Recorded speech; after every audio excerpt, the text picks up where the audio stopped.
There is a star out there right now being eaten alive by the very thing it created. Somewhere in our galaxy, a tiny stellar corpse spins hundreds of times every second, faster than any drill, faster than any turbine humans have ever built. It aims a river of relativistic particles at a nearby companion star only a stone's throw away, and blasts that companion's atmosphere out into open space. But here is the twist that makes even seasoned astronomers uneasy. The companion is the one that made the killer. It fed the neutron star for millions of years. It handed over its own material and its own spin. And in doing so, it forged the monster that is now tearing it apart. This is the story of a black widow pulsar. If you find yourself drawn to these deep dives into the strangest corners of the cosmos, a quick like or subscribe really helps the channel grow. It's a small thing for you, but it makes a huge difference for me. Now, let's begin. Somewhere in the flat disk of our galaxy, at this exact moment, a star is being killed by the ghost of another star. The killer is not a black hole. It is not a supernova. It is not a collision. It is a corpse. A stellar corpse only about 12 miles across, spinning hundreds of times every single second, aiming a river of relativistic particles at a companion so close that a light beam could cross the gap between them in a matter of seconds. That companion, once a normal star in its own right, is now a stripped, blistered, tortured remnant, losing its atmosphere into the surrounding vacuum, its pulsar-facing hemisphere glowing thousands of degrees hotter than its shadowed side, its outermost layers ablated away by the storm blowing off the corpse next door. And here is where the story turns from strange to almost cruel. The corpse doing the killing did not always spin at the pace of a dental drill. It was not always dangerous. Once upon a time, it was a slow, dying, silent neutron star drifting toward oblivion, its magnetic broadcasts already faded to nothing. It was the companion, this same companion now being torn apart, that reached across the gap and fed it. It was the companion that handed over its own material and its own angular momentum, spinning the neutron star up like a top, waking it back to life. The victim, in other words, is the one who made the killer. This is what astronomers call a black widow pulsar. And once you understand what actually happens inside one of these systems, you cannot unsee the sheer weirdness of it. So let us walk into that weirdness carefully, because the physics is genuinely strange, and it starts with the most extreme kind of stellar corpse the universe knows how to make. Before there was a killer, there was a normal star, a massive one, somewhere between about 8 and around 20 times the mass of our sun. For most of its life, it did what massive stars do.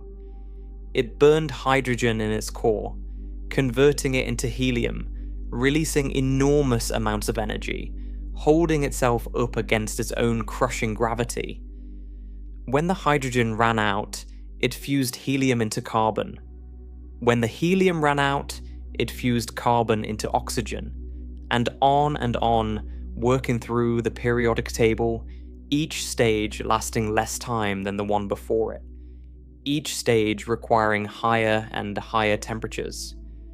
In the final days of the star's life, its core was fusing silicon into iron, a stage that lasts only about a day or two, an almost obscenely short amount of time for a star that has already lived for millions of years.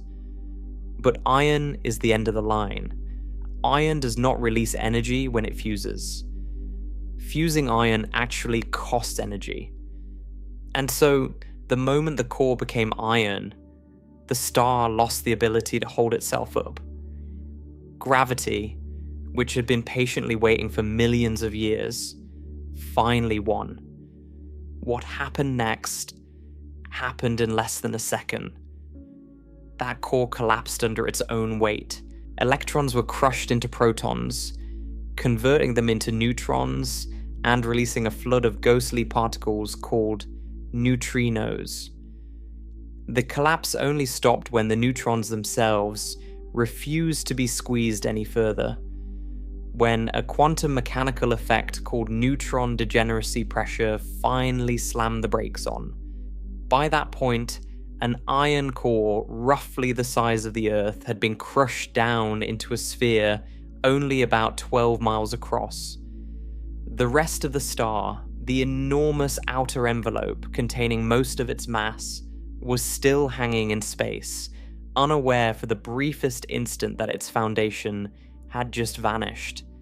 It fell inward, hit the newly formed neutron surface, bounced, and combined with the outrushing neutrinos to blow the entire outer envelope of the star into interstellar space in one of the most violent explosions the universe knows.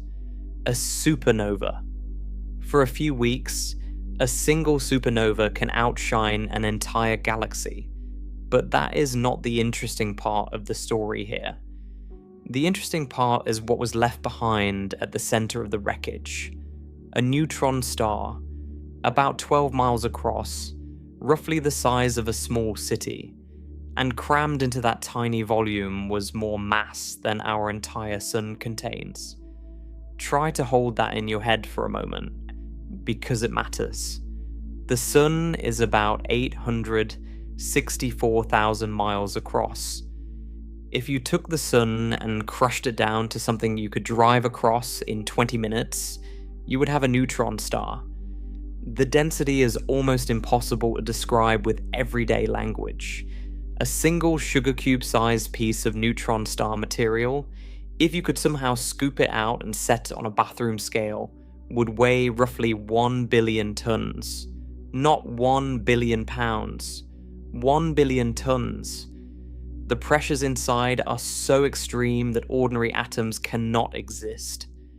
Electrons have been forced into protons. The interior is essentially one continuous sea of neutrons, with layers of exotic matter that physicists are still arguing about deep in the core. It is the closest thing to a black hole that the universe knows how to make, while still leaving something you could, in principle, land a spacecraft on. Its gravity at the surface is roughly 200 billion times the gravity at Earth's surface. If you fell from just 3 feet above one of these things, you would hit the surface at over 1,000 miles per hour. Anything that touched it would be instantly flattened into a paper-thin smear of nuclear matter. A neutron star is, in every sense, a monster. And yet, this is only the beginning of the story. Now, when that iron core collapsed, something else happened at the same time, and this is one of the most important pieces of physics in the entire universe. Angular momentum was conserved. The original star was slowly rotating, the way most stars slowly rotate, perhaps completing one full turn every couple of weeks or so. Nothing dramatic. But when its core suddenly shrank from something the size of Earth to something the size of a city, the rotation had to speed up. Massively. This is the same principle you see when a figure skater pulls her arms in during a spin. She does not push off harder against the ice. She just changes her shape, and her rotation accelerates. The neutron star did something similar, except the change in shape was extreme, almost beyond comprehension. Its radius shrank by a factor of tens of thousands. Its rotation rate therefore increased by roughly the square of that factor. A slow monthly rotation became a rotation of once every second, or every tenth of a second, or in some cases every few hundredths of a second. A newborn neutron star is already spinning fast, though not yet at the truly ludicrous speeds we will encounter later. And then there is the magnetic field. Massive stars have magnetic fields, weak ones by neutron star standards, but real. When the core collapsed, those magnetic field lines came along for the ride. They were compressed into a much smaller volume, and their strength shot up by roughly the same enormous factor that the rotation did.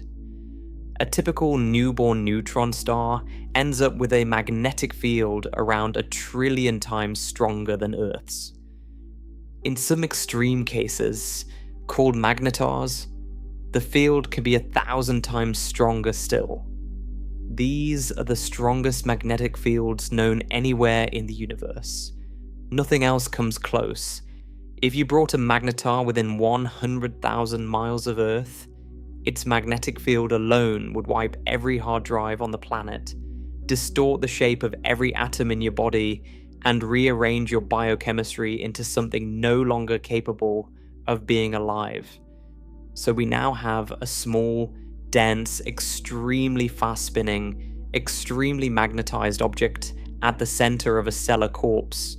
And this combination of features produces something remarkable. It produces a pulsar. A pulsar is really just a neutron star with a specific geometry. The magnetic field emerges from the neutron star at magnetic poles, the way Earth's magnetic field emerges from its north and south poles. But on a neutron star, the magnetic poles are almost never lined up with the rotation axis. They are tilted, sometimes dramatically. That means, as the neutron star spins, its magnetic poles trace out circles in the sky. Now, at the magnetic poles, extraordinary things happen. Charged particles are accelerated along the magnetic field lines to nearly the speed of light, and as they accelerate, they radiate away energy in narrow beams. 2 beams, one from each magnetic pole, streaming out into space like the beams from an old-fashioned lighthouse. As the neutron star rotates, those beams sweep across the sky. And if, by pure geometric luck, one of those beams happens to sweep across the Earth once per rotation, we see a pulse. A single, sharp, extraordinarily precise tick. Then, when the neutron star spins around and the beam points at Earth again, another tick, and another, regular as clockwork. In fact, more regular than most clocks humans have ever built. The first pulsar was discovered in 1967 by a graduate student named Jocelyn Bell Burnell, working with a radio telescope in Cambridge, England. She noticed a strange signal in her data, a repeating pulse arriving once every 1 1/3 seconds, with almost machine-like precision. It was so regular that her supervisor initially wondered, half-jokingly, whether they had picked up a signal from an extraterrestrial civilization. They labeled the source LGM1 for Little Green Men, while they tried to figure out what they were actually looking at. But then Bell Burnell found a second pulsating source in a different part of the sky, and a third, and it became clear that these were not aliens. These were something new, something natural. Rotating magnetized neutron stars. Objects that theorists had predicted decades earlier but had never actually seen. The discovery earned a Nobel Prize, though controversially not for Bell Burnell herself. It also opened up an entirely new field of physics. Because a pulsar is not just a light in the darkness, a pulsar is a clock. And a good clock, out there in interstellar space, is one of the most useful tools an astronomer can possibly have. Now, most young pulsars, the ones freshly born from supernova explosions, rotate at rates somewhere between about a full second per turn, and, at the fast end of the ordinary population, about 10 or 20 rotations per second. That is fast by any standard we have on Earth. Imagine an object the size of Manhattan spinning 10 times a second. But by the standards of what we are eventually going to encounter in this story, it is slow. It's the pace of a beginner. The Crab Pulsar, one of the most famous young pulsars, sits at the center of the Crab Nebula, the wreckage of a supernova that Chinese astronomers recorded in the year 1054. It spins about 30 times every second. That is impressive. It is also unusual. Most young pulsars are not that fast. Here is the crucial thing about a young pulsar, though. It is slowing down. Every one of those lighthouse beam pulsars carries away energy. The pulsar is essentially converting its rotational energy into electromagnetic radiation and streaming that energy out into space. Over thousands and then millions of years, the neutron star loses spin. Its rotation period gradually lengthens. A pulsar that starts out ticking 20 times per second will, after a million years, be ticking maybe once per second. After 10 million years, once every few seconds. After 100 million years, once every 10 seconds or so. And eventually it crosses a boundary that astronomers call the death line. Below a certain rotation speed, and with the magnetic field also gradually decaying, the neutron star can no longer generate enough voltage across its magnetic poles to keep accelerating particles to the energies needed to produce a pulsar beam. The lighthouse switches off. The pulsar goes dark.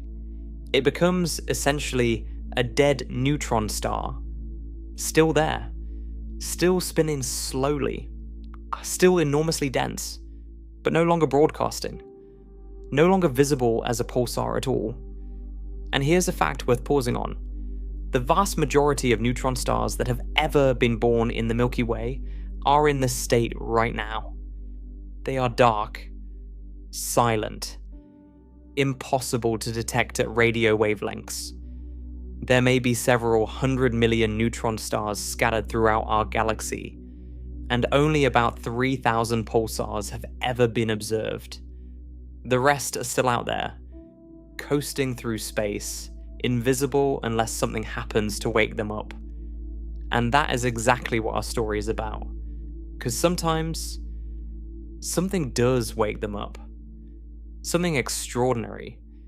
To understand how, we need to talk about what many massive stars share with our sun, which is that they are often not alone. Massive stars are frequently born in pairs, or triples, or even larger groups. When two stars orbit each other, that is called a binary system. And binary systems are one of the most common configurations in the galaxy. About half of all sun-like stars have at least one stellar companion.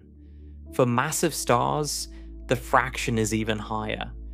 So when a massive star goes supernova, there is a good chance it was not alone. There was another star nearby, orbiting it, watching the whole thing happen from a front row seat. This creates an immediate question. When one member of a binary explodes, does the other survive? And does the neutron star that gets left behind stay bound to that surviving companion? The answer is, remarkably, yes, at least sometimes. The supernova is violent. It blows away a significant fraction of the massive star's mass. Because the mass of the exploding star suddenly drops, the gravitational bond holding the binary together weakens.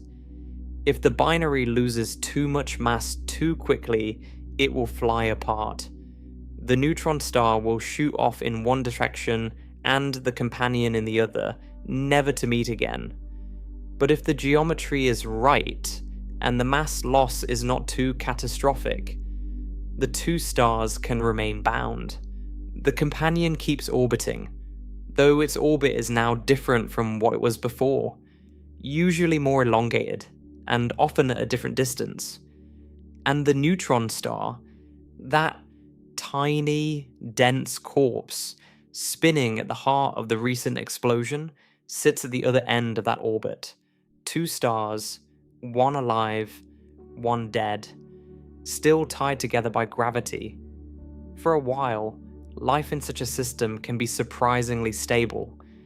The neutron star, being small and having lost none of its original mass to the explosion, has enormous gravity but a modest total mass, maybe 1.5 times the mass of our Sun. The surviving companion is doing normal star things, burning hydrogen in its core, going about its business. The two of them orbit each other, sometimes over periods of days, sometimes weeks, and sometimes years, depending on how far apart they ended up. The neutron star, for its part, may light up as a pulsar for a while, thanks to its initial spin. But that initial spin is finite. As we already saw, pulsars slow down. Magnetic braking works on this pulsar just as it works on any other. After a few million years, or a few tens of millions, its rotation has slowed. Its magnetic field has decayed somewhat. The lighthouse beam has faded. The neutron star crosses the death line and goes silent. If nothing else happened, that would be the end of the story. A dead pulsar quietly orbiting a still living companion, doing nothing dramatic, invisible to us at radio wavelengths, effectively lost. But something does happen. Because the companion is not staying the same forever either. Stars have life cycles. A star spends most of its life on what astronomers call the main sequence, quietly fusing hydrogen in its core. But when the core hydrogen runs out, the star begins to change. It swells up. Its outer layers expand outward, sometimes to many times the star's original size. It becomes what is called a subgiant, and then a giant, and eventually may become a red giant many hundreds of times larger than it started. This is the natural fate of every main sequence star, including our own Sun. Even the Sun will eventually swell into a red giant, roughly 5 billion years from now, engulfing the inner planets and rearranging the entire solar system in the process. Now, imagine that expansion happening to a star that has a neutron star sitting only a modest distance away. The companion begins to swell. Its outer layers reach outward, and at some point, an outer layer of the companion crosses an invisible boundary in space. This boundary is called the Roche-lobe, and it is one of the most important concepts in the entire physics of interacting binary stars. The Roche-lobe is not a physical surface. There is no shell there, no membrane, nothing you could touch. It is a mathematical surface defined by the combined gravity of both stars and the orbital motion of the system. Inside the Roche-lobe, the gravity of the companion star dominates. Any gas at the surface of the companion feels itself pulled back down toward the companion by that companion's own gravity. It stays put. It behaves like a normal star's atmosphere. But at the boundary of the Roche-lobe, the gravity of the neutron star becomes competitive.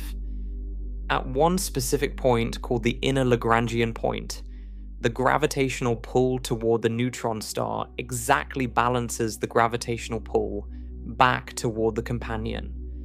And beyond that boundary, closer to the neutron star than the Roche-lobe extends, the neutron star's gravity wins.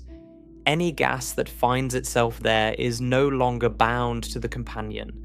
It falls toward the neutron star instead. So imagine what happens when the swelling companion finally pushes its outer atmosphere across that boundary.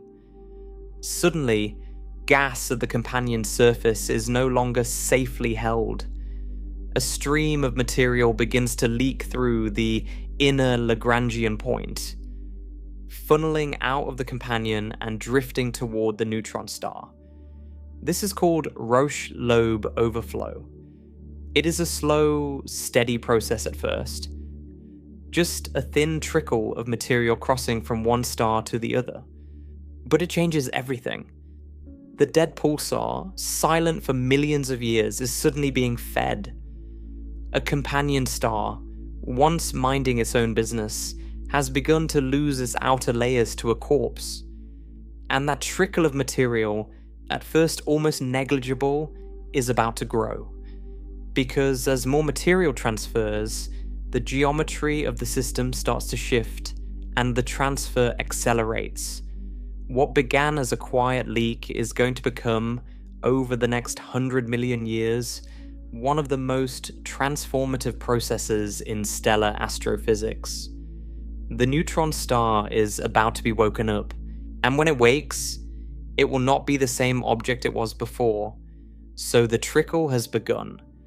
A thin, unassuming stream of gas leaks off the surface of the companion star, drifts through the inner Lagrangian point, and starts falling toward the neutron star on the other side of the binary. This does not sound dramatic, it sounds almost peaceful. A star breathing out slightly and its neighbor breathing in. But this is one of those situations in astrophysics where the everyday word for what is happening, transfer, utterly fails to capture the violence involved. Because that gas is not simply drifting, it is falling into the gravity well of an object with a surface gravity 200 billion times stronger than Earth's.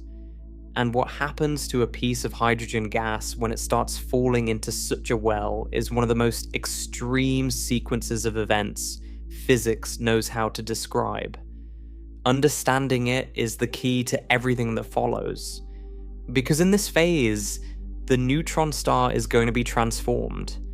Its future as a killer is going to be forged, and the transformation is going to be paid for, atom by atom, by the star doing the feeding. Let us start with the geometry. When gas leaves the companion through the inner Lagrangian point, it does not fall straight into the neutron star. It cannot. Both stars are orbiting each other, and any parcel of gas that leaves the companion inherits that orbital motion. It has sideways velocity. It is moving with the companion at the moment it crosses over. So, when it falls into the neutron star's gravity, it does not plunge in radially. It curves. It swings around. Instead of hitting the neutron star, it misses. It sweeps past. And then, held by gravity, it comes back around from the other side. And around again.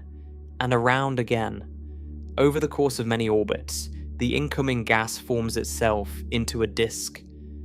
A flat, spinning, roughly circular disk of gas, orbiting the neutron star, feeding continually from the inner Lagrangian point on one side, and gradually spiraling inward toward the neutron star on the other. This is called an accretion disk. Every mass-transferring binary in the universe has one, or something like one, and the physics of an accretion disk is where the story of pulsar recycling really begins. Here is what makes an accretion disk so important. Gas that is simply orbiting a neutron star at a distance is not going to hit the neutron star. It is in orbit.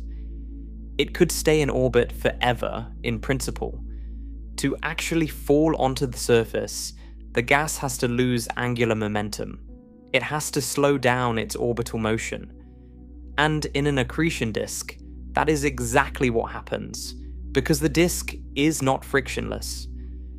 Adjacent rings of gas rub against each other. The inner rings, orbiting faster because they are closer, drag against the outer rings. Turbulence and magnetic fields inside the disk create an effective viscosity, and the effect of that viscosity is to transport angular momentum outward, away from the neutron star, while transporting mass inward toward it. The outer parts of the disk slowly gain angular momentum and drift outward. The inner parts slowly lose angular momentum and spiral inward. It is a very slow process on any given orbit, but over long enough timescales, the disk functions as a conveyor belt, quietly delivering gas from the outer edge, near the Lagrangian point, all the way down to the neutron star's surface. And what happens on the way down is worth pausing on. As gas falls closer to the neutron star, it accelerates. By the time it reaches the innermost part of the disk, just above the neutron star's surface, it is moving at a substantial fraction of the speed of light. When that gas finally lands on the neutron star, all of that kinetic energy has to go somewhere. It gets converted into heat, and in a binary of this kind, that heat is radiated away primarily as X-rays. This is why systems where a neutron star is actively accreting from a companion are often bright X-ray sources. Long before anyone understood the details of pulsar recycling, astronomers were finding these X-ray binaries in the sky. Some are so bright that they outshine every other source of X-rays in the galaxy. They were mysteries at first. It took decades of work to piece together that these X-ray sources were neutron stars, or in some cases black holes, sitting in binary systems, accreting matter from a companion, and radiating away the gravitational energy of the fall in the form of X-rays. In the case of a neutron star, that process can continue for hundreds of millions of years, as long as the companion has material to give. That understanding did not come easily. When the first cosmic X-ray source outside the solar system was discovered in 1962, during a brief rocket flight designed to look for X-rays from the moon, no one knew what it was. The source, later named Scorpius X1, was more than 10,000 times brighter in X-rays than it was in visible light. Nothing on Earth or in ordinary stellar astrophysics had prepared anyone for that ratio. Whatever was producing it had to be an extraordinarily hot, compact object. Over the following decade, as more X-ray sources were catalogued and better instruments were flown, the pattern became clear. Many of these bright X-ray sources were in binary systems. They were flickering on timescales of seconds or fractions of a second, which meant the emitting region had to be tiny. They were showing signatures of orbital motion. And the only physical picture that could reproduce all the observations was that these were compact objects. Neutron stars or black holes, accreting matter from ordinary stellar companions. The gas falling into their gravity wells was being heated to millions of degrees, and it was that superheated gas that produced the X-rays. By the mid-1970s, this picture had solidified into a robust field of study. And by the late 1970s, once the connection was drawn between accretion in low-mass X-ray binaries and the spin properties of the newly discovered millisecond pulsars, the entire recycling framework began to fall into place. The key distinction here is one that matters for the Black Widow story specifically. X-ray binaries come in two broad flavors, called high-mass X-ray binaries and low-mass X-ray binaries. In a high-mass X-ray binary, the companion is a massive star, comparable in mass to the neutron star or heavier, still young and still burning bright. The accretion in such a system is driven not primarily by Roche-lobe overflow, but by the strong stellar wind blowing off the massive companion. Some of that wind is captured by the neutron star's gravity and drawn onto its surface. These systems are powerful and dramatic, but they are also short-lived, because the massive companion itself will not survive long. It will exhaust its fuel and go supernova within a few million years of its own life, potentially disrupting the binary or leaving behind a second compact object. Low-mass X-ray binaries are the ones that matter for producing millisecond pulsars and eventually for producing black widows. In a low-mass X-ray binary, the companion is a modest star, comparable to or smaller than the Sun, and the accretion is driven by Roche-lobe overflow rather than by wind capture. Because the companion is small, it lives for a long time. Its outer envelope can be transferred to the neutron star over hundreds of millions or even billions of years. That is exactly the kind of extended patient mass transfer that is needed to spin up a neutron star to millisecond periods. Nearly every recycled millisecond pulsar we know of is thought to descend from a low-mass X-ray binary. The Black Widow is, in a sense, the extreme end state of that particular evolutionary pathway. Systems like Aquila X1, a well-studied recurring transient that has been observed brightening and fading many times over the past decades, are living examples of the low-mass X-ray binary phase caught in the act. And they help astronomers calibrate the physics of exactly how mass is being transferred and how the neutron star is responding. But the recycling process is not as simple as gas falls in, angular momentum accumulates, rotation speeds up. There is a piece of physics that regulates when and whether spin-up can actually take place, and it is worth walking through carefully because it explains why some accreting neutron stars stay locked at slow rotation rates for a long time while others move rapidly toward the millisecond regime. The regulator is the neutron star's own magnetosphere. Recall that even a somewhat aged neutron star still has a magnetic field billions of times stronger than Earth's. That field carves out a region around the neutron star called the magnetosphere, inside which the field, rather than ordinary gas pressure, dominates the dynamics.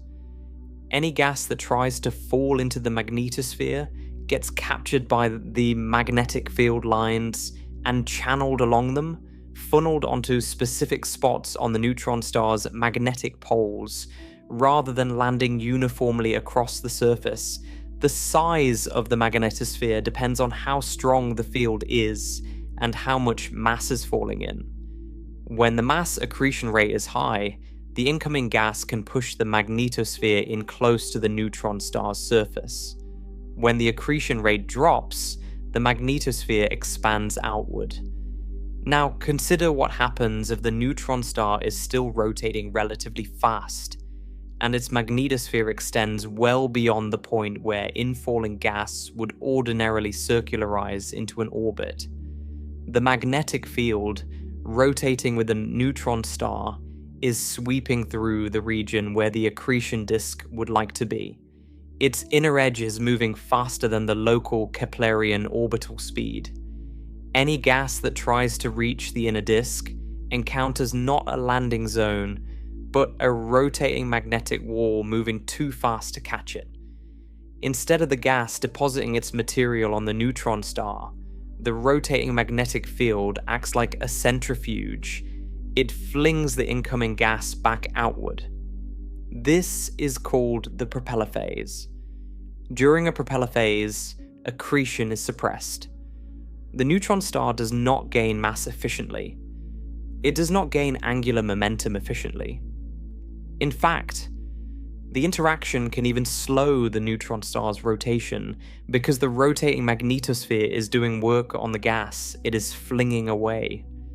Spin-up cannot really begin until the accretion rate rises high enough to push the magnetosphere in past the corrotation radius, the point where the magnetic field's rotation speed matches the local orbital speed, and let gas actually reach the neutron star's surface. Once accretion is proceeding, the neutron star spins up, but it does not spin up without limit. There is a balance point. As the rotation rate increases, the corrotation radius shrinks. The corrotation radius is the distance at which any co-rotating object would be in a Keplerian orbit. Inside it, the neutron star's magnetic field is dragging matter around faster than gravity alone would carry it. So accretion is favored, and outside it the field is trying to push matter faster than the gravitational orbit can support. So accretion is inhibited. As the neutron star's spin becomes faster, the corrotation radius approaches the inner edge of the magnetosphere. When the two coincide, the accretion torque falls off dramatically, and the neutron star settles at a characteristic equilibrium spin period. That equilibrium period depends on the accretion rate and on the strength of the magnetic field. Weaker field and higher accretion rate yield a shorter equilibrium period. This is not a hand wave.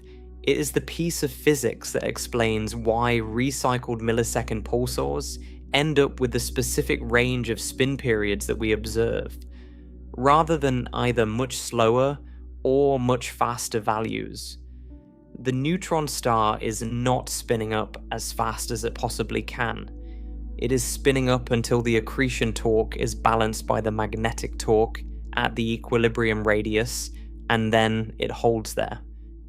If the accretion rate later drops, the equilibrium period shifts to something slower, and the neutron star gradually spins down.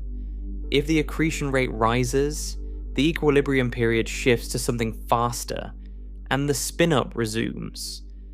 And here is where the magnetic field weakening comes back into the picture.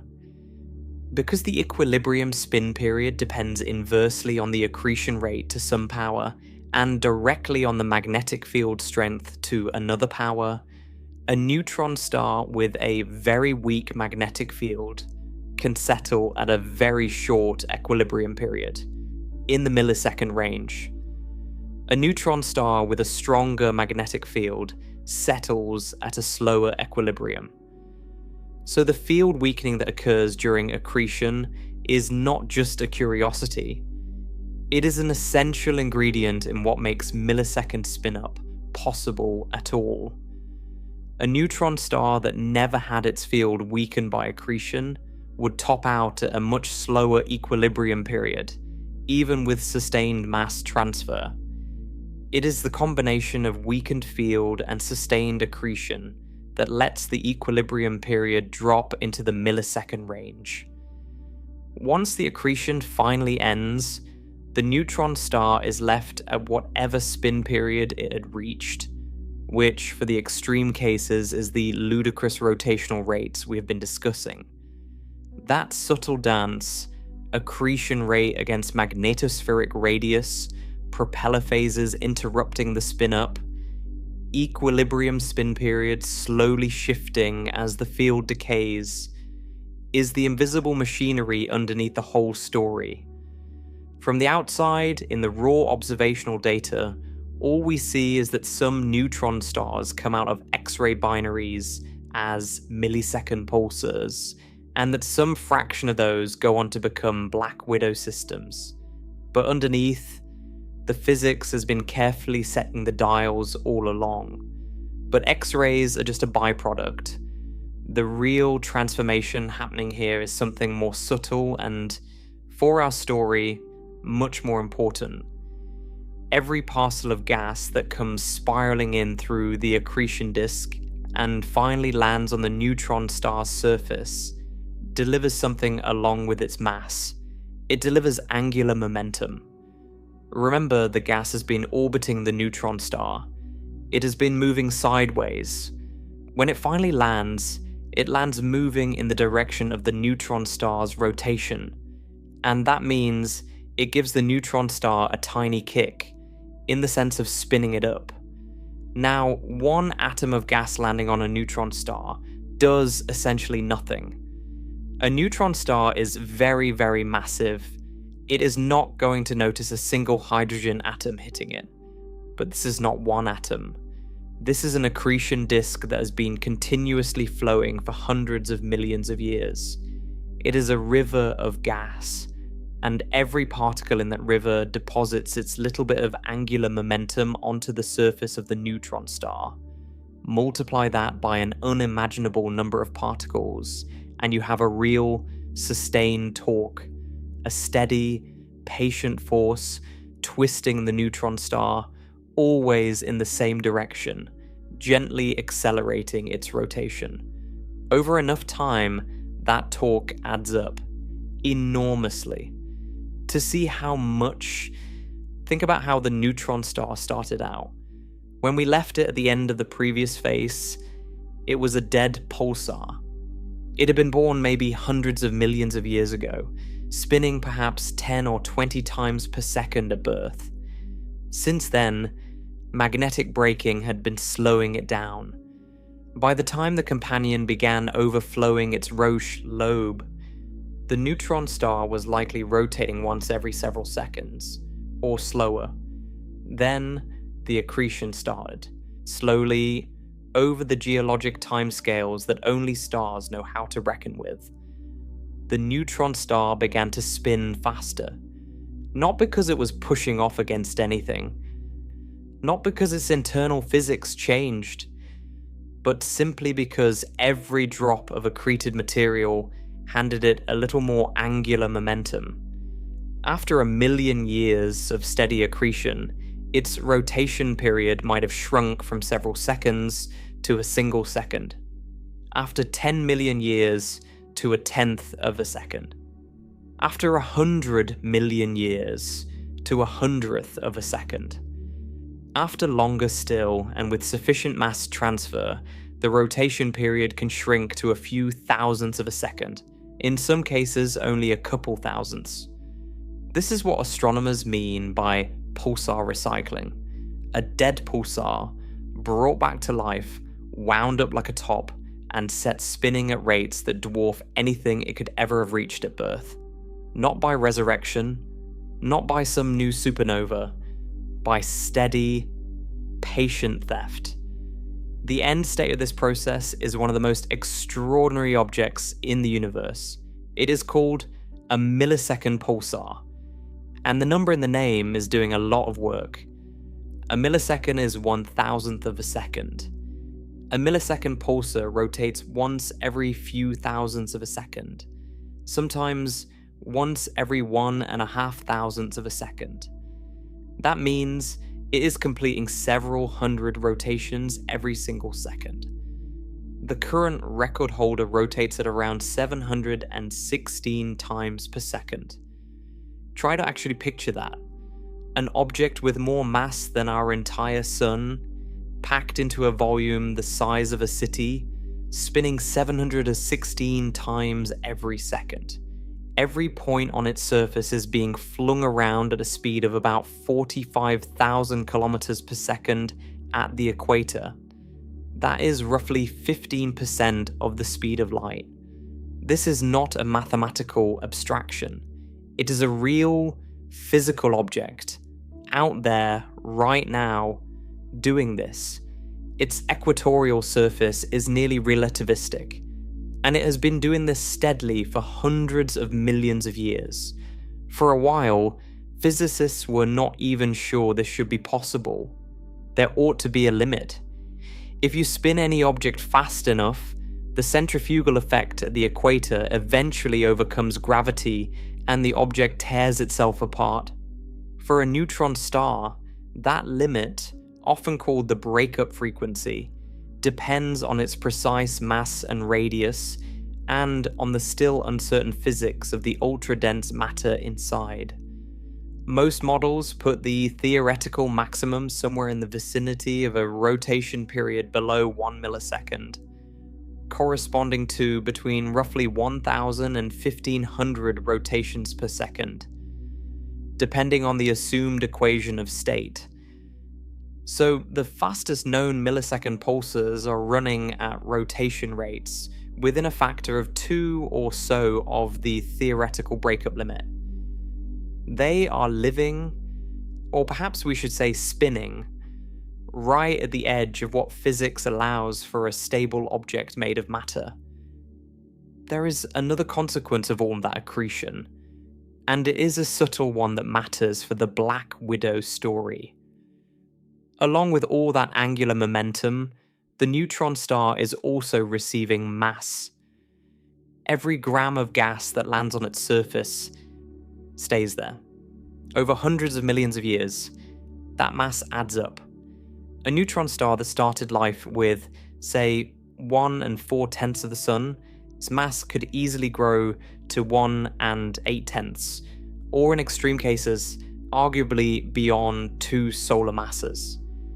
This is one of the reasons why millisecond pulsars, including those in Black Widow systems, are often expected to be heavy. Heavier than the average neutron star at birth. And that matters enormously for physics, because a very heavy neutron star places constraints on the equation of state of ultra-dense matter. It tells us how squishy or how stiff neutron star interiors can be. It rules out entire families of theoretical models.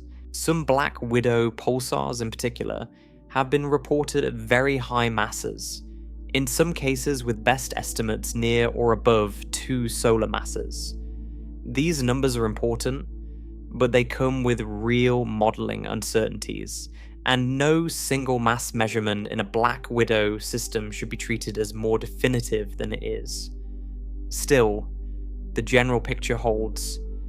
Millisecond pulsars have been fed, they have gained rotation, and they have gained heft. Now, throughout this whole recycling process, something is happening to the pulsar's magnetic field as well, and this piece of the physics is genuinely important because it will directly explain why our monster is so dangerous later on. Recall that when the neutron star was young and freshly born, it had a magnetic field of roughly 1 trillion times Earth's. That field is what drove the lighthouse beam pulsars of its youth. But over the millions of years of accretion, that field appears to weaken substantially, dropping to something more like 100 million times Earth's, or even less. Astronomers are still working out the details of exactly why. The leading picture is that the accreted matter, as it lands on the neutron star's surface and spreads out under the extreme gravity, buries the original magnetic field, or partially screens it, or drags its footprints into a smaller, more compact configuration. Whatever the exact mechanism, the observational fact is clear. Recycled millisecond pulsars have much weaker magnetic fields than young pulsars. And a weaker field, combined with the extraordinary rotation rate, is exactly the combination that allows a recycled pulsar to keep pulsing for a very long time without slowing down. This is one of the beautiful ironies of the recycling process. Weak magnetic field plus enormous rotation equals extraordinarily stable pulsar. A young pulsar with a strong field is like a wet windmill. Its blades spin fast, but the strong wind of its own radiation slows it down quickly. A recycled millisecond pulsar with a weaker field is more like a dry, well-oiled top.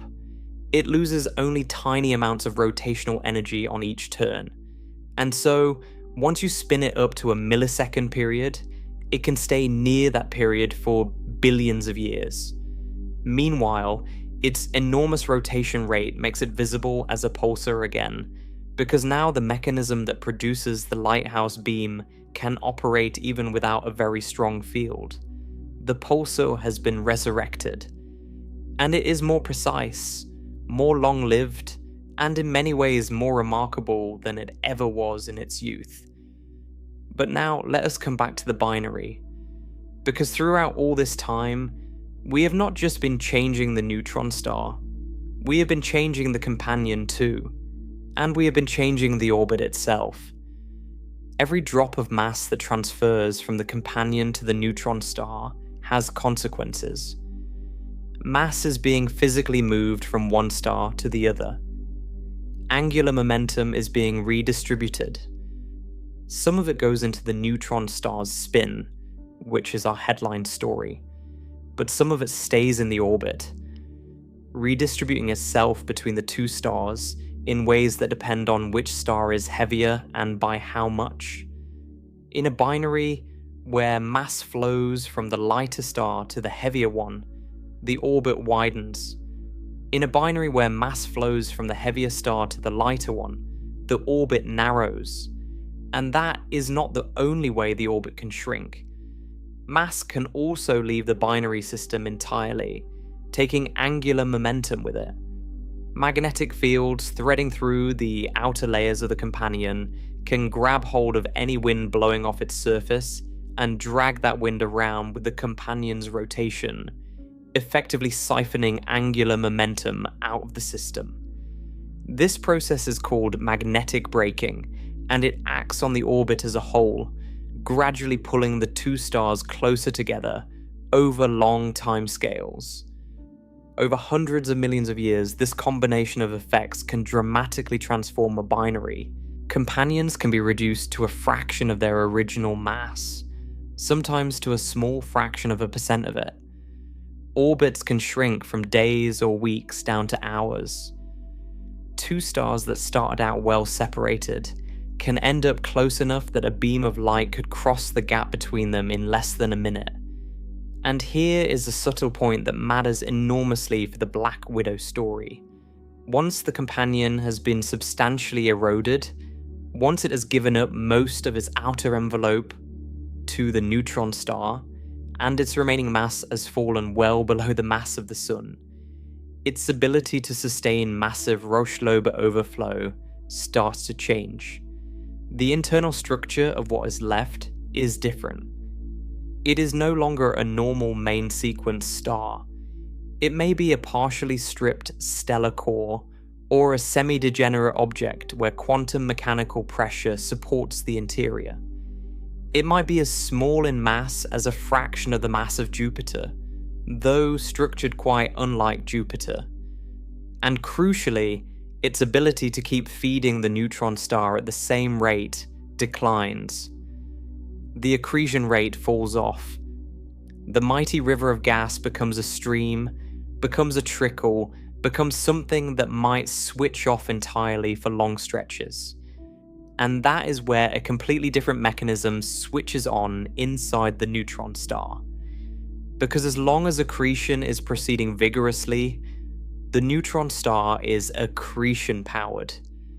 Its brightness comes from the gravitational energy of infalling matter, not from its rotation. In fact, the very presence of the accretion disk and the plasma pressure pushing against the neutron star's magnetosphere can suppress the rotation-powered pulsar mechanism entirely. During heavy accretion, the neutron star can be nearly silent at radio wavelengths, drowned out by X-rays from the disk. But when accretion slows, when the companion can no longer supply gas fast enough to keep the disk dominant, the balance flips. The pressure of the disk weakens. The neutron star's magnetosphere reasserts itself, and the same lighthouse beam mechanism that operated in the neutron star's youth switches back on. But this time, the neutron star is not spinning at once per second. It is spinning at hundreds of times per second, and it is doing so with the stability of an atomic clock. The radio pulses come flooding back, sharper and faster than they ever were before. A rotation-powered millisecond pulsar has emerged from behind the veil of accretion. What was once dead, then fed, is now awake, and awake in a completely different form. There is a class of neutron stars that has been observed to switch back and forth between these two states, sometimes accreting brightly as an X-ray source, sometimes lighting up as a rotation-powered millisecond pulsar over timescales of years. Astronomers call them transitional millisecond pulsars. They are, in a very direct sense, the missing link. They are neutron stars caught in the act of transitioning from the recycling phase, driven by accretion, to the rotation-powered pulsar phase. The mere fact that such objects exist is powerful evidence that the recycling story is basically correct. We can see systems in the process of transitioning. We can see them go back and forth. We can watch the mechanism switch. Now step back and look at what we have. We start with a slow, dying neutron star, gradually going silent as this lighthouse beam faded.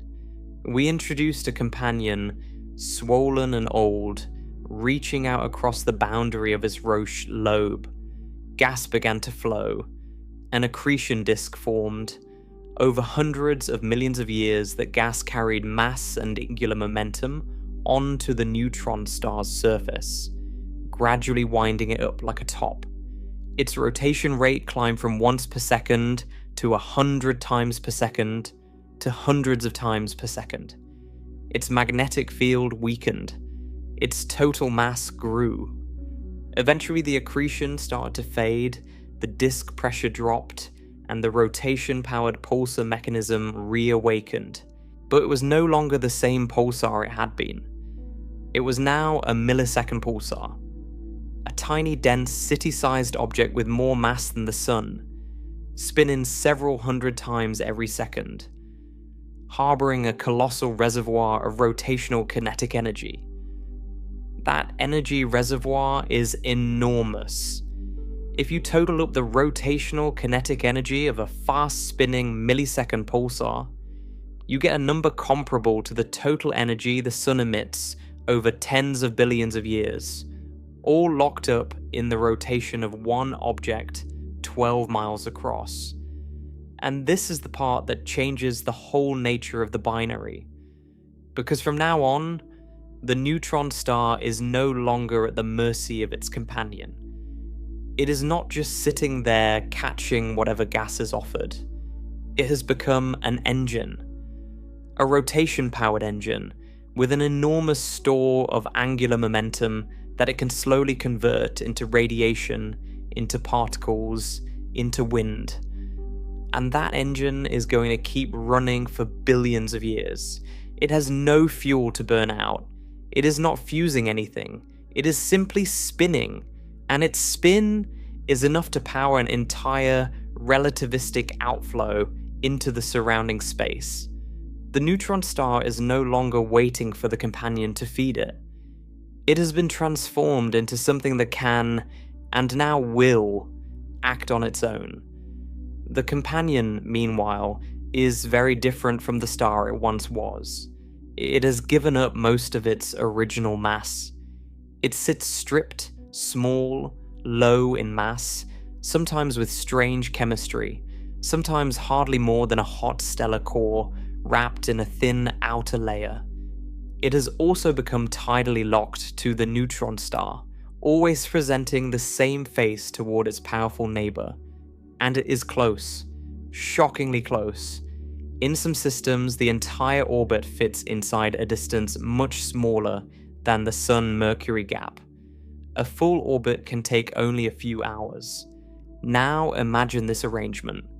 A companion, thoroughly eroded, coming around every couple of hours, always presenting the same hemisphere toward a millisecond pulsar, with a colossal reservoir of rotational energy. That hemisphere is about to become the target of a wind of relativistic particles that will change the entire character of the system. What began as feeding is about to become something else entirely. The transformation is complete. The companion built its executioner. And in the next stretch of the story, the executioner is going to turn around and start collecting on the debt. And so the executioner turns around. For hundreds of millions of years, the flow of matter went one way, companion to neutron star. Gas dripping steadily through the inner Lagrangian point, spiraling in through the accretion disk, landing on the neutron star's surface, feeding it, spinning it up, growing it heavier. That is over now. The tap has slowed to a trickle and eventually to almost nothing. The accretion disk has thinned out. The X-ray brilliance that once marked this system as an X-ray binary has faded. But something new has taken its place. Something that flows in the opposite direction. Not gas, not matter in any ordinary sense, but a torrent of energy pouring outward from the pulsar, sweeping across the gap between the two stars, slamming into the companion's day side. The neutron star that was fed for so long has become a source in its own right.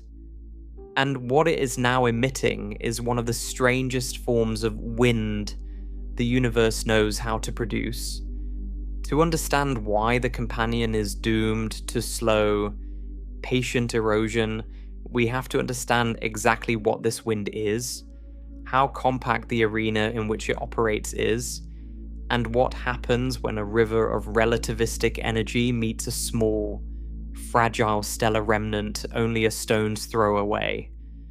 Let us start with the arena because the geometry of a black widow system is astonishing and easy to underappreciate.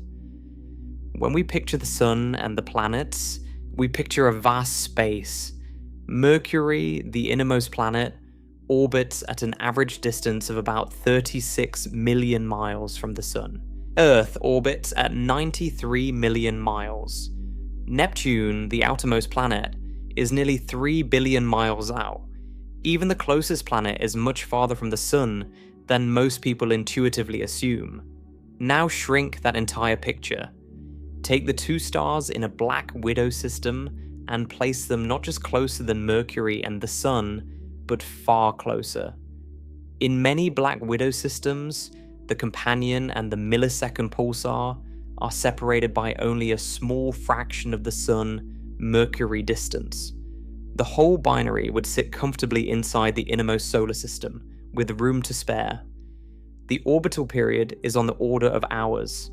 PSR J 0952-0607 spins at about 707 times per second, making it one of the fastest known rotators among black widow pulsars. Two stars, one of them a stellar corpse, and the other a stripped remnant, whipping around each other in the time it takes you to have lunch. That extreme closeness matters enormously, because everything the pulsar emits, and the pulsar emits an enormous amount, is aimed at a target that is close enough to be baked continuously by all of it. Whatever the pulsar radiates, the companion receives a huge fraction of. The energy density hitting the companion's day side is extraordinary. And what the pulsar emits is not ordinary light. It is not just the pulse beams of radio waves that let us detect the pulsar in the first place. Radio waves carry almost no energy compared to what is actually flowing out. The bulk of the pulsar's power comes out in the form of what astronomers call a pulsar wind, along with X-rays, gamma rays, and a broad spectrum of electromagnetic radiation across many wavelengths. The pulsar wind needs a careful explanation, because the word wind is misleading. When we hear the word wind, we picture air blowing across the surface of a planet, or a solar wind of ordinary charged particles streaming outward from the sun. The pulsar wind is fundamentally different. It is a flow of relativistic particles, mostly electrons and their antimatter counterparts called positrons, moving at speeds so close to the speed of light that the difference is negligible, and accompanying those particles is an enormous amount of electromagnetic energy, wound up in the magnetic fields that thread through the flow. The wind is not primarily a wind of matter, it is a wind of energy, and it is driven not by heat, and not by nuclear fusion, but by the raw rotation of the neutron star itself. To see how this works, remember what the pulsar has become. An object the size of a small city with more mass than the sun, rotating hundreds of times every second, carrying a magnetic field still strong by any human standard, and threading that field into the space around it. When you spin a magnet, you generate an electric field. On a laboratory scale, that is how simple electric generators work. On the scale of a millisecond pulsar, the rotating magnetic field produces enormous electric fields that easily rip charged particles off the neutron star's surface and accelerate them to nearly the speed of light. Beyond a certain distance from the neutron star, called the light cylinder, the magnetic field lines can no longer co-rotate with the star, because to do so would require them to move faster than light. Instead, they open up, they stream outward, and they carry particles and electromagnetic energy along with them out into space. This is the pulsar wind, It is powered directly by the rotational kinetic energy of the neutron star. Every second, some fraction of that enormous reservoir of spin energy gets converted into an outflow of energetic particles and fields. The total power involved is impressive. A typical energetic millisecond pulsar can be radiating on the order of 10 to the 35 ergs per second in the form of this pulsar wind luminosity. That number does not mean much until you translate it. It is roughly equivalent to the energy output of several dozen suns, all packed into an object the size of a small city. All emitted not as ordinary light, but as relativistic particles and magnetic energy. Now aim that stream at a low-mass companion sitting only a fraction of the Sun-Mercury distance away, and you begin to see the scale of what is going to happen. The companion, being tidally locked, always presents the same hemisphere to that torrent of energy. That hemisphere is going to know no peace. The concept of tidal locking is worth pausing on, because it is common in astronomy, but often misunderstood. When two bodies orbit each other closely, the gravitational pull of each on the other is not uniform across the whole body. The side of the companion facing the pulsar is pulled slightly more strongly than the far side. Over time, this differential pull, combined with friction inside the companion, torques the companion's rotation until it settles into a state where its rotation period exactly matches its orbital period. From that point onward, one side of the companion permanently faces the pulsar, and the other side permanently faces away. The companion does still rotate. It rotates once per orbit. But relative to the pulsar, the same face is always turned toward it. This is not a stopped state. It is a synchronized state. Our own moon is tidally locked to Earth, which is why we always see the same face of the moon and never the far side. The companion in a black widow system is tidally locked to its pulsar for the same reason, though the effect is much more extreme because the two bodies are so much closer. That means one hemisphere of the companion, the day side, is baked continuously by the pulsar's radiation and wind. The other hemisphere, the night side, is in permanent shadow relative to the pulsar, which produces one of the most striking observable signatures of a black widow system. The day side of the companion is heated to temperatures dramatically higher than the night side. When we observe these companions with optical telescopes, we can watch them brighten and dim over the course of an orbit. When the day side is turned toward us, we see a hot, glowing surface. When the night side is turned toward us, we see something much cooler and dimmer, sometimes almost invisible. The brightness swings back and forth on a schedule set by the orbital period. Over just a few hours, the same star can appear to fade dramatically and then re-brighten, all because we are seeing alternately its illuminated and darkened hemispheres. This is not a hypothetical prediction. This is observational data that has been collected for many black widow systems. The light curves are direct, quantitative evidence of the pulsar's power to heat its companion. The heating is not gentle. The dayside temperature of the companion in a typical black widow system can be several thousand degrees hotter than the night side. In some systems, the dayside reaches temperatures around 6,000 or 7,000 degrees, similar to the surface of the sun, while the night side sits at only a couple of thousand degrees or less. Consider what this means. Half of a stellar surface is being maintained at a temperature vastly greater than it would ever reach if it were left alone, by the constant bombardment of relativistic particles and hard radiation from the pulsar. and what is happening to a stellar atmosphere that is being heated this aggressively from outside. It is being pushed. It is expanding. It is trying to lift off. This process has a name in the astrophysics literature. It is called ablation, and the word is chosen carefully. Ablation is what happens when a spacecraft's heat shield is progressively vaporized by friction with the atmosphere on re-entry.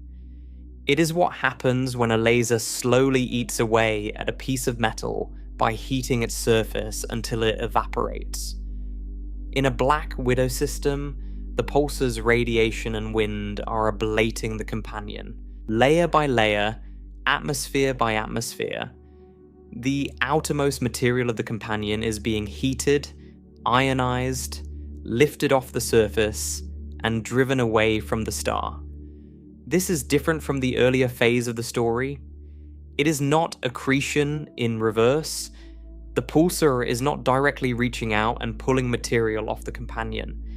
And it is definitely not, as the Black Widow name might mislead you into thinking, swallowing the companion the way a black hole swallows matter. The pulsar is simply heating the companion so intensely that the companion's own outer layers can no longer stay bound to it. The material lifts off. Once it lifts off, it drifts outward. Some of it may get caught in outflows sweeping through the binary. Some of it may be launched clean out of the system. Very little of it actually ends up on the pulsar's surface. Most of it is simply lost to the surrounding space. That is one of the most important corrections a careful listener needs to make to any casual telling of this story. The pulsar is not eating the companion in the same sense that it once was during the recycling phase. The direction of matter flow has largely reversed. Material is now being blown away from the companion, and most of it is being blown out of the system entirely. The pulsar is the driver of the destruction, but it is not, in most cases, the recipient of the mass. Even so, ablation alone does not tell the whole story. If it were purely ablation, driven purely by irradiation of the surface, one could estimate how long it would take to strip away the entire remaining mass of the companion. And in many Black Widow systems, when astronomers do that calculation carefully, they find that the estimated evaporation time can be longer than the age of the universe, or comparable to it. In other words, simple radiative ablation at the current rate cannot, in every case, plausibly account for the destruction of the companion within any reasonable timescale. Something more is going on, and this is one of the active mysteries of the field. There are several mechanisms that likely act together. Radiative heating and ablation are one part of the story, and they are real. But so is ongoing Roche-lobe overflow. Even a small remnant companion, if it is tidally distorted by the pulsar's gravity, can continue to shed material from its outermost layers, particularly through the inner Lagrangian point, in a low-level continuation of the accretion process that once fed the pulsar. Magnetic braking also continues to act. Any wind blowing off the companion, whether driven by ablation or by ordinary stellar activity, is channeled by the companion's magnetic field and carries angular momentum away from the system. As angular momentum is lost, the orbit shrinks. As the orbit shrinks, the companion is pushed deeper into the pulsar's radiation field, and the ablation intensifies. This is a feedback loop. It can accelerate over time, and it is one of the reasons the Black Widow phase is thought to lead, in at least some cases, to a genuinely dramatic reduction of the companion. The result of all this outflow is that the space around the companion is not empty. It is filled with gas, ionized gas, streaming off the companion in irregular directions. shaped by both the companion's motion and the pulsar's wind, forming a plume or a cloud around the smaller star. And when we look at radio observations of Black Widow systems, we can literally see the evidence of that gas, because the gas absorbs, scatters, and disperses the pulsar's radio pulses. During certain phases of the orbit, when the companion is between the pulsar and Earth, the pulsar's radio signal gets progressively delayed and weakened as it plows through the gas clouds surrounding the companion. Sometimes the pulsars disappear entirely for a fraction of the orbit. This is what astronomers call a radio eclipse, and it was one of the earliest, most striking pieces of evidence that Black Widow systems really are surrounded by outflowing gas from their companions. Here is a subtle and important point about these eclipses.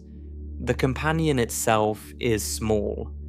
Even at its stripped, semi-degenerate state, its physical diameter is only a fraction of what a normal sun-like star would have. It is not big enough on its own to block the pulsar's line of sight for the fraction of the orbit that we actually see the pulsar go quiet. The eclipse is much longer than the naked companion's shadow could produce. What actually blocks the signal is not the companion's solid body, it is the extended, ionized gas surrounding the companion. That gas cloud casts a much larger shadow in the radio than the companion itself does, and by carefully studying how the radio signal is affected, how much it is delayed, how much it is scattered, how it changes with frequency, astronomers can measure properties of the gas. They can estimate the density of the gas cloud. They can watch it change from orbit to orbit. They can see, in effect, the companion bleeding out into space. Different wavelengths interact with this gas differently. Radio waves are strongly affected. Higher frequency radiation, gamma rays in particular, tend to pass through more easily, which is why in many Black Widow systems, even when the pulsar is completely eclipsed in the radio, it may still be visible in gamma rays.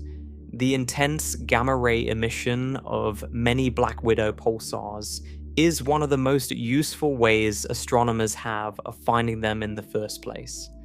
Gamma ray surveys, especially those conducted by space telescopes, regularly turn up point sources of gamma rays that turn out, after follow-up study, to be spider family pulsars. Not every such source is a Black Widow, and not every Black Widow is easily detected in the radio, so the gamma rays give astronomers a way to survey for these objects across the galaxy. Now, let us come to the intrabinary shock, because it is one of the most physically interesting features of a Black Widow system, and it produces some of the most spectacular signatures. On one side, we have the pulsar wind, a relativistic outflow of particles and fields streaming outward from the neutron star in all directions, but especially in the equatorial plane. On the other side, we have the outflow from the companion, driven by ablation and stellar wind, streaming outward from the companion's day side, but with much lower particle speeds. These two outflows meet somewhere in the space between the two stars. And where they meet, they cannot simply pass through each other. Instead, they slam into each other and produce a shock. A collisionless shock, held together not by ordinary gas pressure, but by tangled magnetic fields and a streaming plasma. This is the intrabinary shock. It is not a fixed, flat surface. It is not the perfectly smooth wall you might picture. It is a curving, dynamic region whose shape depends on the relative strengths of the two winds, and it typically wraps around the companion, closer to the companion than to the pulsar because the companion's outflow is weaker. At the intrabinary shock, particles get accelerated to very high energies. That is what shocks do in nature. Whether it is a supernova blast wave sweeping through interstellar gas, or a solar flare producing energetic particles, or the bow shock in front of a jet aircraft, shocks are natural particle accelerators. In the intrabinary shock of a black widow system, electrons in the pulsar wind get further accelerated as they cross into the shocked region, and then they radiate away that energy in the form of X-rays.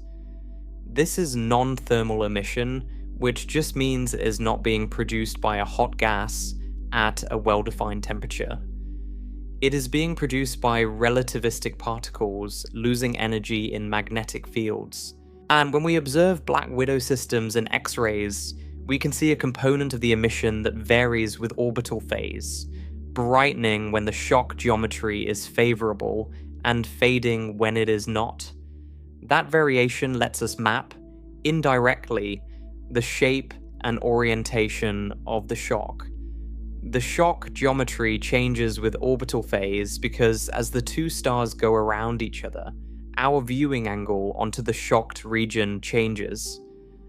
Sometimes we look through more of the shocked region and it appears bright. Sometimes we look through less. Sometimes we see the wake of the shock trailing behind the companion. Sometimes we look right into the region between the two stars. All of this variation contains information, and astronomers work hard to extract it.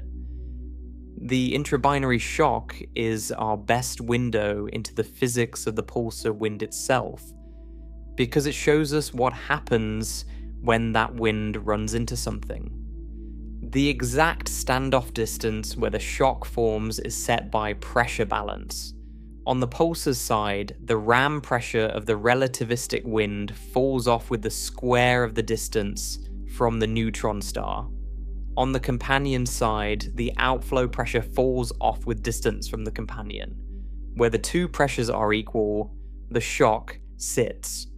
Because the pulsar wind is enormously more powerful than the companion's outflow in most black widow systems, the balance point ends up much closer to the companion than to the pulsar.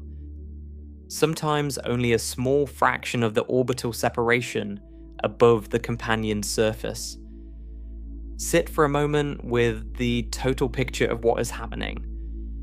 The pulsar is spinning hundreds of times per second, its rotation converting into a relativistic wind that streams outward and slams into a strip companion just a fraction of the Sun, Mercury distance away.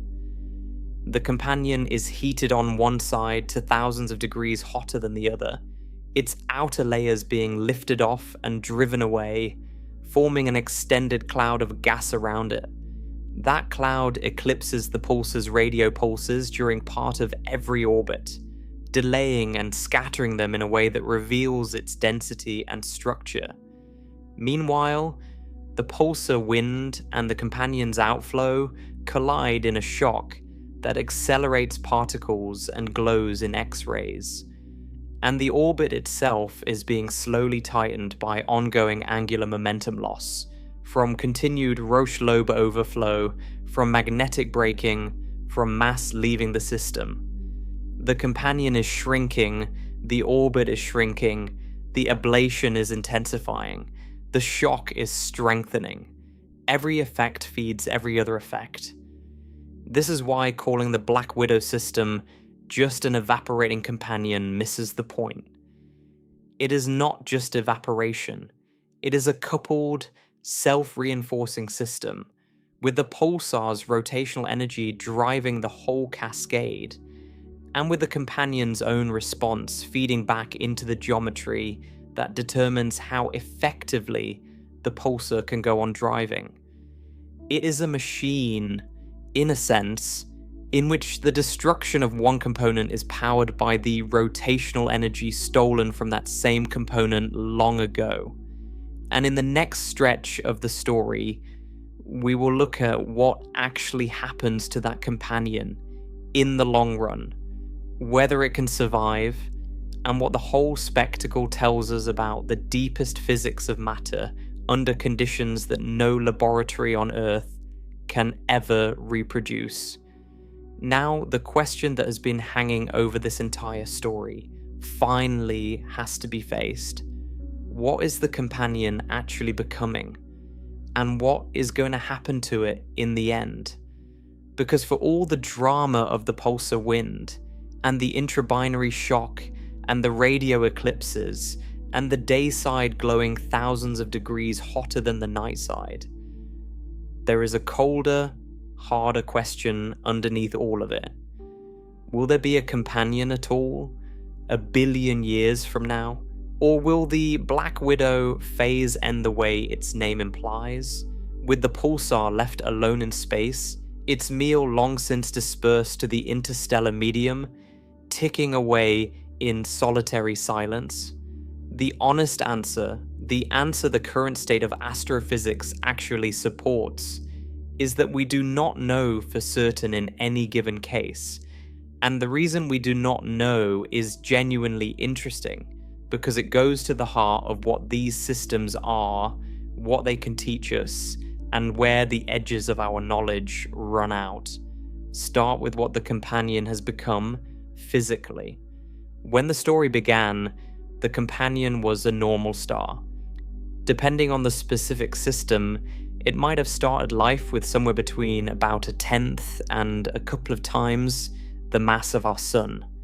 But after hundreds of millions of years of Roche-lobe overflow, after handing over most of its outer envelope to the accreting neutron star, after having its structure completely reworked by the mass loss, what remains is nothing like the star it once was.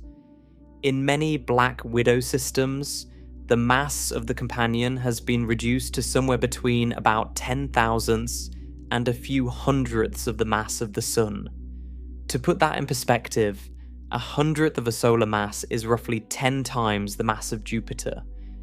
So we are talking about a stellar remnant that is now, in terms of pure mass, in the planetary regime, or at most in the mass range of a brown dwarf. This has led to a certain amount of loose language in popular writing. You will sometimes read that Black Widow pulsars have planet-like companions. The mass figure is roughly right, but the description is misleading, because how an object got to that mass matters enormously. A planet forms from a disk of gas and dust around a young star, cool and metal-enriched, condensing out over a few million years. A Black Widow companion is a completely different beast. It is the eroded core of what was once a star. It has been through nuclear burning. It has been stripped of most of its original material by billions of years of interaction with a stellar corpse next door. It may be partially degenerate, meaning quantum mechanical effects are helping support its interior against gravity, in much the same way they support the interior of a white dwarf. Its chemistry may be unusual, dominated by helium or by processed heavier elements, rather than by the hydrogen that dominates a Jupiter-mass planet. In some cases, spectroscopy has revealed companions with essentially no hydrogen left in their outer layers at all, only the exposed products of past nuclear burning. So while the mass is in the planetary range, the object itself is not a planet in any meaningful physical sense. It is the exhausted, tortured skeleton of a star. Anyone telling you the pulsar is orbited by a planet without adding those caveats is telling you something misleading. That distinction matters because it belongs to a larger point about how Black Widow systems fit into the broader family of pulsars in binaries. Black Widow systems are one branch of what astronomers now call spider pulsars. The name is a small piece of astrophysical black humor, referring to the fact that all of these systems involve a pulsar interacting with, and in some sense feeding on, a smaller companion. Within the spider family, there are two main branches. The Black Widows, which are what we have been describing, have very low mass companions, typically below about 5% of the Sun's mass, and often much lower. The other branch, called redbacks, involves companions that are more massive, often around a tenth to several tenths of a solar mass. Redback companions still get irradiated and stripped by their pulsars, and their systems still show radio eclipses and intrabinary shocks. But their companions are more robust. They tend to be non-degenerate, more like ordinary stars that have been through some mass loss, but still in something resembling normal stellar equilibrium. And the population divide is not perfectly sharp. There are systems that sit awkwardly between the two categories. There are systems that appear to have transitioned from one type to the other over time. The distinction between black widows and redbacks is not so much a fundamental physical divide as it is a snapshot of where each system is in its evolutionary history. A very heavily eroded redback might, in principle, be indistinguishable from a black widow. And a black widow whose companion turns out to be slightly more massive than initially estimated might turn out to have been a redback all along. The observational boundary is a spectrum, not a wall. Before we ground the story in specific systems, there is an environmental factor that deserves its own careful attention, because it is arguably one of the most striking facts in the entire field. Black widow and redback pulsars are found disproportionately in globular clusters. Globular clusters are ancient, gravitationally bound collections of hundreds of thousands or millions of stars, packed into a region typically only about 100 light years across. They orbit the outskirts of galaxies like the Milky Way as compact, self-contained mini-systems, and they are among the oldest structures in the galactic halo, often more than 10 billion years old. The stellar density in the core of a globular cluster can be tens of thousands of times higher than the density near our Sun. Stars are close enough that they periodically pass near one another, and gravitational encounters between stars and binaries are common on cosmic timescales. This makes globular clusters extraordinary laboratories for a certain kind of binary evolution.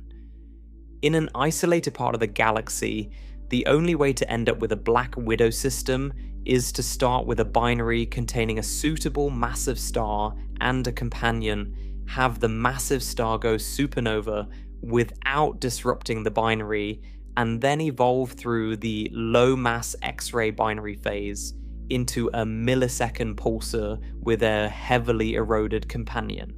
That is a demanding sequence.